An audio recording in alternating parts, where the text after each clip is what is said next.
The Yoga Vasistha is visiting the territory of the Bhagavad Gita. Bhagavad Gita is a very popular Hindu text set on a battlefield, and it features the teachings of Krishna to the warrior Arjuna. It involves another strand of Hinduism which we must be very careful to separate from the teaching of self-inquiry. It's a strand that's got a lot to do with the notion of moral order, which is what Vishnu is intent on preserving. This moral order takes the form of different levels of purity. Purest at the top, the impurest at the bottom. And within that order, everybody has their allotted duties, their dharma. This is another use of the word dharma. The duties which are appropriate to you within the moral order. So Arjuna is a warrior. He's on the battlefield with his charioteer, who's the god Krishna, who's an avatar of Vishnu, the preserver of the order, the preserver of moral order. And Arjuna's having qualms about going into battle because he's going to be fighting his relatives, his cousins and his uncles. And basically Krishna, God, the Bhagavad Gita is the song of God, exhorts Arjuna to perform his dharma, the duties which are appropriate to his caste, and get in there and fight the battle.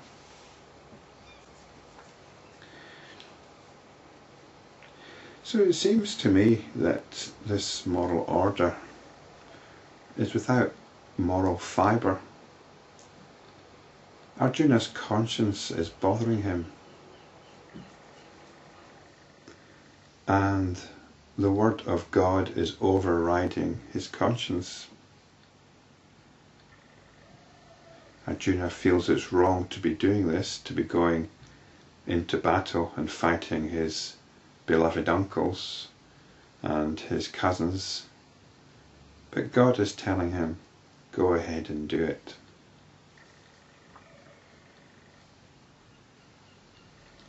This is a problem with theocracies, isn't it?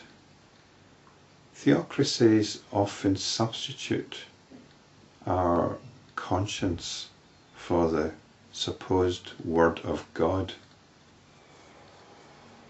Really, there shouldn't be a distinction between conscience and the word of God. Conscience should be the word of God, but in theocracies you get the notion that a word of God is something separate, which is why in theocracies you get the most extraordinary brutality.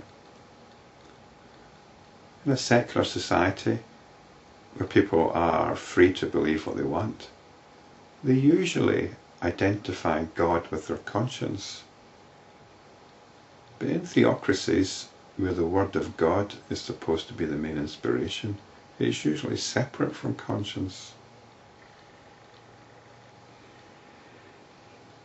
And when you've got this, a supreme moral order, this is what you get. You get the overriding of conscience. Couldn't Arjuna's dharma have been to be a revolutionary and to have said, no, this battle is wrong. The whole basis for it is wrong. What was the basis for it? Was Arjuna actually fighting for a righteous cause? The battle took place because his oldest brother, Yudhishthira, had gambled away the kingdom. As a result of losing the kingdom in a dice game, he was sent into exile by his cousins, and after 14 years of exile he returned, and they wouldn't give him his kingdom back or even a few villages. This is what the battle's about. Was this really a responsible ruler? One that gambles away his kingdom? This is the side that Arjuna's fighting on. This is like a turf war between members of a gangster family. There's no righteousness involved here. We were told in the previous chapter that this whole battle was about culling the human race. There were too many people on the planet. So the gods have set up this battle. So basically, Arjuna is a dupe of the gods, and he's allowed his conscience to be overridden by the word of God, the song of God.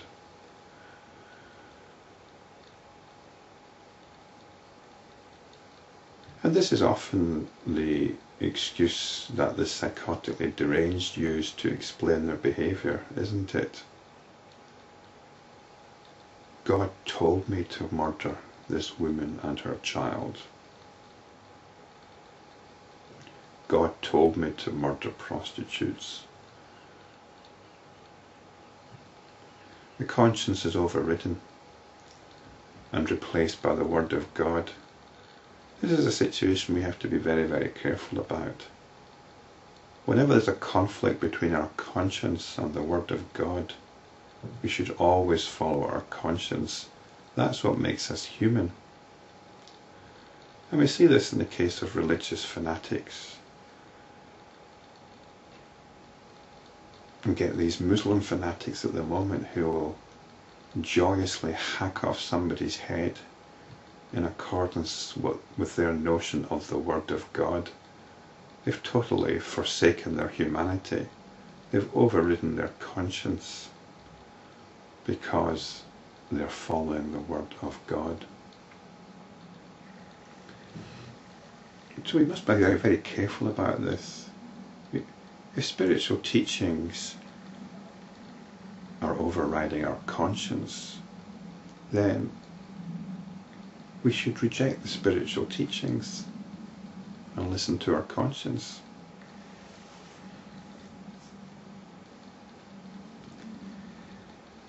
The word conscience is very similar in English to the word consciousness, which is what the Yoga Vasistha is about. It's about consciousness.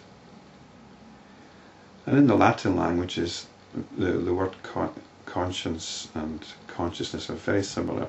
In fact, in French, I think it's the same word. Conscience means consciousness and conscience. In the Chambers Dictionary, conscience is described as the sense of moral correctness that governs or influences a person's actions or thoughts. Scrupulousness, conscientiousness, diligence, inmost thought, consciousness. And this is what Arjuna ignores because he's got the word of God behind him.